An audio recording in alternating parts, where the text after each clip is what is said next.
지금까지 고린도 교회의 직접적인 질문에 답변을 해온 사도는 마지막으로 부활에 대한 이 질문의 이 본장의 내용 속에서 그러한 질문의 답변을 해나가는 모습을 보여줍니다. 지금까지 사도는 실제적인 문제들을 다루어왔지만 오늘 이 본장에서는 교리적인 문제에 대해서 그 내용을 다루는 모습을 보여줍니다. 당시 고린도 교회의 교인들 중에서도 이 부활에 대한 회의적인 태도를 지니고 있었던 사람들이 있었습니다.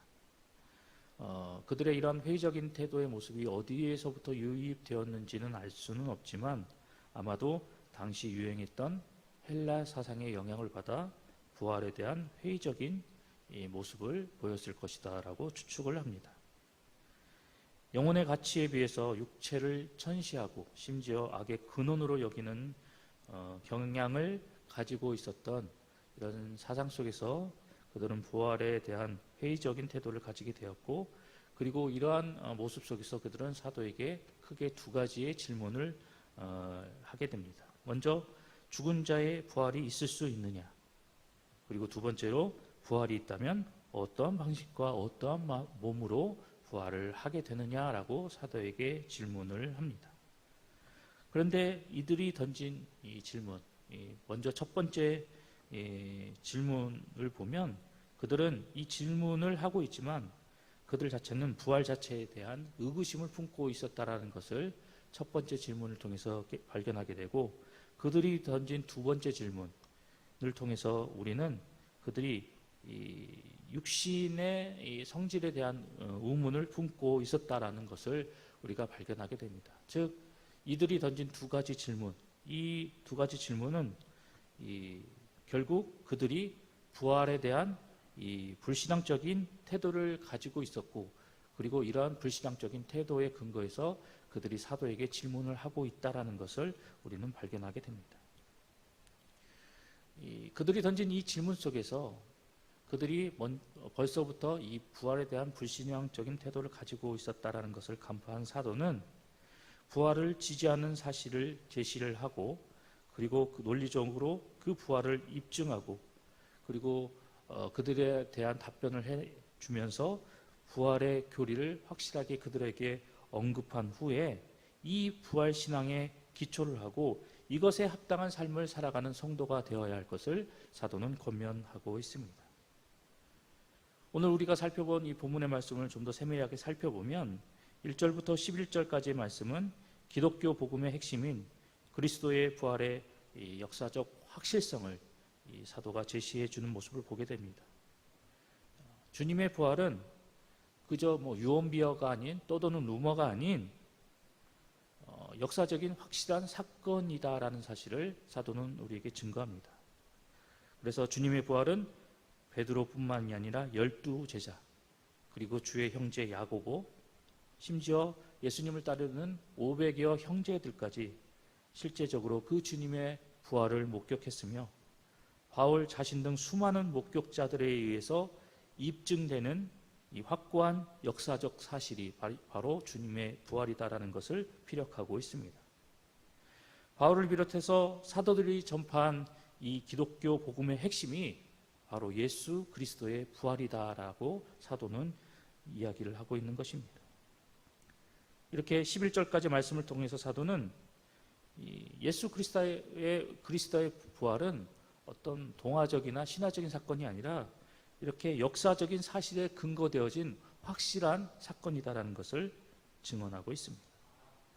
또한 12절로부터 28절까지 말씀을 통해서 사도는 그리스도의 부활은 곧 기독교 신앙의 근거가 되고 또한 성도들의 부활을 보증하는 사건이다라고 이야기합니다. 그렇기 때문에 부활을 부정한다라는 것은 바로 복음의 핵심을 뒤엎는 것이다라고 우리에게 이야기를 하고 있습니다. 이러한 사도의 근거에 따라서 이 예수 그리스도의 부활을 부정하게 되면 지금까지 그 복음을 전하며 나왔던 전도의 그런 모습들, 그리고 죄에서 구원받는 것이나 이 장래의 소망 등 성도의 신앙에 관련돼서 그 모든 것들이 다 허무하고 공허한 것이 되어버린다라고 사도는 이야기를 하고 있습니다. 우리가 잘 알고 있는 것처럼 이 기독교 신앙은 예수 그리스도의 부활이라는 역사적인 사실과 사건 위에 세워진 신앙입니다. 그리고 그리스도께서 부활의 첫 열매가 되어주심은 장차 성도들의 부활에 대한 확실한 보증이 되는 그런 놀라운 사건이었습니다. 사도는 이러한 내용들을 이야기하면서 우리 신앙의 가장 핵심적이고 근본적인 그런 요소가 되는 것은 바로 예수님의 부활의 사건이며, 이것을 통해서 우리는 장래의 소망을 품고 그리고 죄에서 구원을 받는 은혜를 누리며 성도로서의 귀한 삶을 살아갈 수 있게 된다는 사실을 사도는 언급하고 있는 것입니다.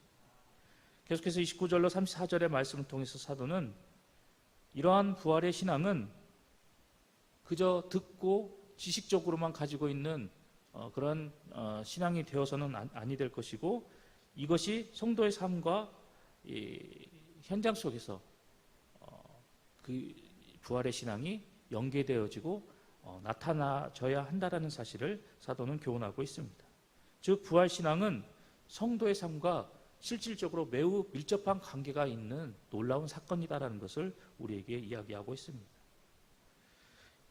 29절로 34절의 말씀 속에서 사도는 부활이 없다면 지금까지 자신이 해왔던 모든 수고들 그리고 감수했던 모든 위험들도 모두 다 헛것이 된다라고 이야기하고 있습니다.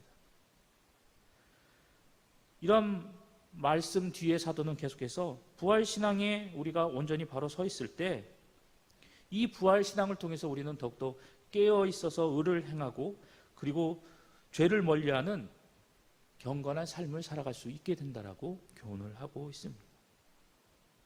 그리고 35절로부터 49절의 말씀에서는 사도는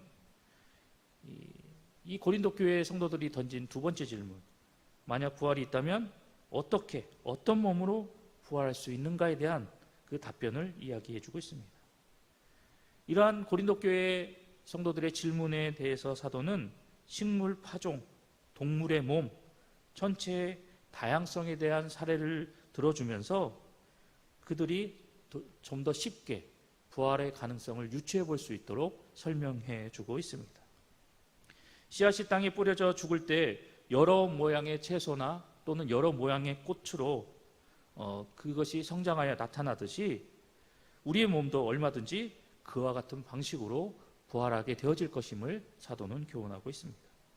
그리고 마지막 50절로부터 58절까지는 최후 부활의 승리를 노래하며 성도들이 이러한 부활신앙에 근거한 삶을 온전히 살아가야 할 것에 대해서 사도는 권면하고 있습니다. 그렇다면 이런 내용을 말하는 본문의 말씀이 우리에게 들려주는 영적인 메시지는 과연 무엇일까요? 먼저 첫 번째로 오늘 본문의 말씀은 성도가 자기 삶에서 고난까지도 감수하는 그 이유는 바로 부활 소망이 있기 때문이다라고 우리에게 교훈합니다. 본문 30절의 말씀에서 사도는 부활과 성도가 맞닥뜨리게 되는 그 위험이 얼마나 밀접한 관계를 가지고 있는지에 대해서 설명해 주고 있습니다. 그런데 30절에서 말하고 있는 이 위험은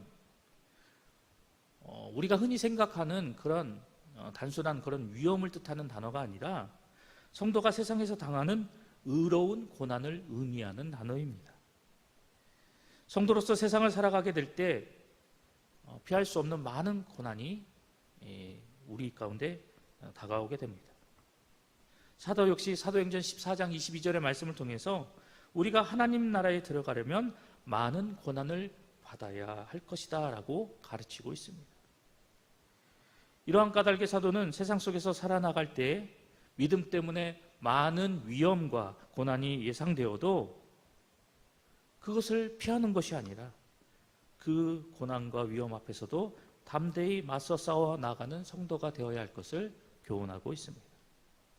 그럼 어떻게 인생의 위험과 환난 앞에서 우리는 당당히 맞서 싸워 나갈 수 있으며 어떻게 우리는 인생의 위험과 환난 앞에서 담대한 성도가 될 수 있는 것일까요? 이 질문에 대한 이러한 질문에 대해서 사도는 우리에게 하나님의 전적인 구원의 은혜를 통해서 우리는 환난 앞에서도 고난 앞에서도 당당히 그 모든 것들을 맞서 싸워 나갈 수 있다라고 우리에게 교훈하고 있습니다. 우리가 믿는 그 하나님은 신화적인 존재, 그저 이름만 나타내는 그러한 신이 아닙니다.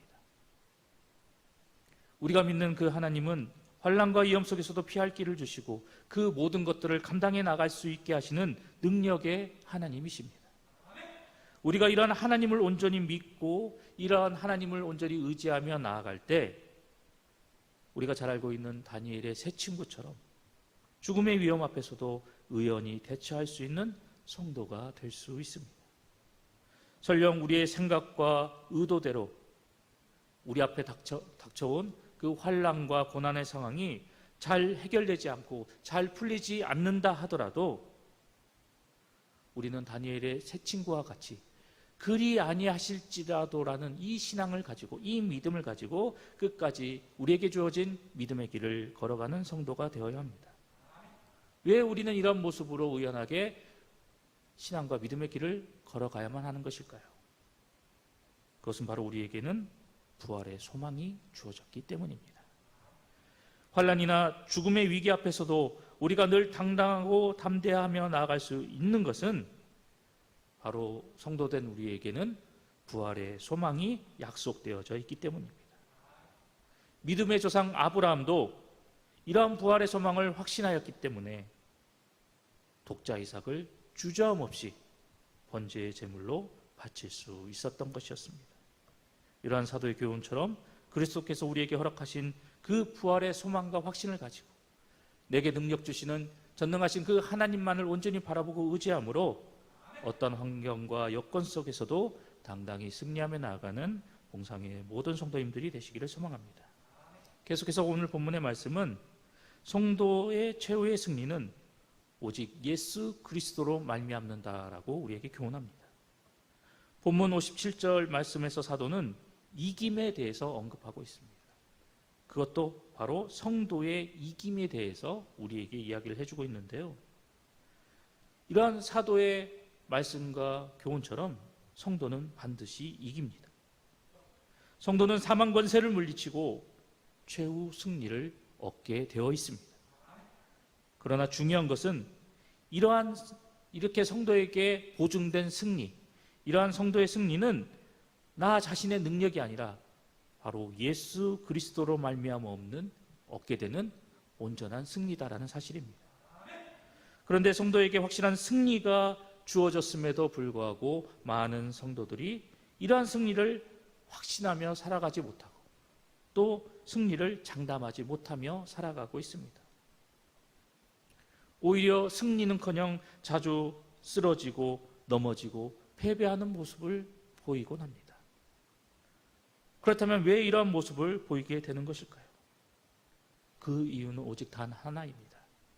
승리가 보장되었음에도 쓰러지고 넘어지고 패배자의 모습으로 전락해버리는 단 하나의 이유는 승리 자체이신 예수 그리스도를 바라보는 것이 아니라 자기 자신을 바라보기 때문입니다.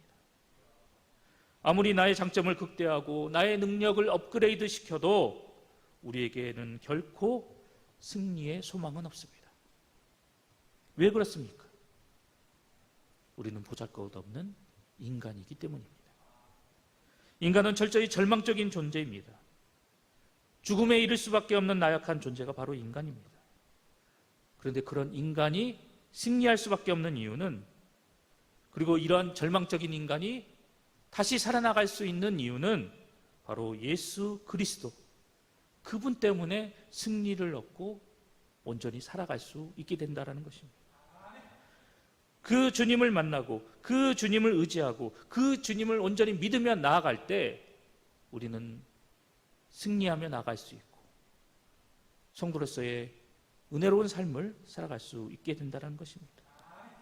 세상 어디에도 우리가 승리할 길은 없고 그 어디에도 온전히 살아나갈 길은 우리에게 주어지지 않습니다. 오직 예수 그리스도를 통해서야만 우리는 살 수 있는 길을 얻게 되고 오직 예수 그리스도를 통해서만 우리는 승리를 쟁취할 수 있게 됩니다. 오늘 본문도 하나님께서 이 승리를 바로 예수 그리스도를 통해서 우리에게 주셨다라고 말씀하고 계십니다. 예수님은 우리의 승리가 되시는 분이십니다. 그분은 세상을 이기셨고 실제로 우리 가운데 승리를 선언하셨습니다. 사단의 시험과 공격을 이기셨고 사망 권세마저도 이기신 분이 바로 예수 그리스도이십니다. 우리는 이 사실을 믿음으로 수용하고 진리로 인정하며 사는 성도가 되어야 합니다. 사도가 말하는 것처럼 우리에게 허락된 이 승리를 날마다 우리의 삶 가운데서 쟁취하며 살아나가는 성도가 되어야 합니다. 비록 우리는 날마다 패하고 실패하고 절망하지만 예수님은 날마다 이기시고 승리하시며 계가를 부르시는 분이십니다. 그런데 하나님은 바로 이 예수님을 통해서 우리에게 승리를 보장해 주셨노라고 말씀하고 계십니다. 따라서 우리는 이 사실을 더욱더 믿음으로 받아들이고 이 믿음을 통해서 우리의 승리가 되시는 그 예수 그리스도를 온전히 바라보고 의지하는 삶을 살아나가는 성도가 되어야 할 것입니다. 매일의 삶 속에서 예수 그리스도를 통해서 날마다 승리의 계가를 부르며 하나님의 놀라운 은혜 가운데 거하며 살아나가는 우리 공상의 모든 성도님들이 되시기를 간절히 소망합니다.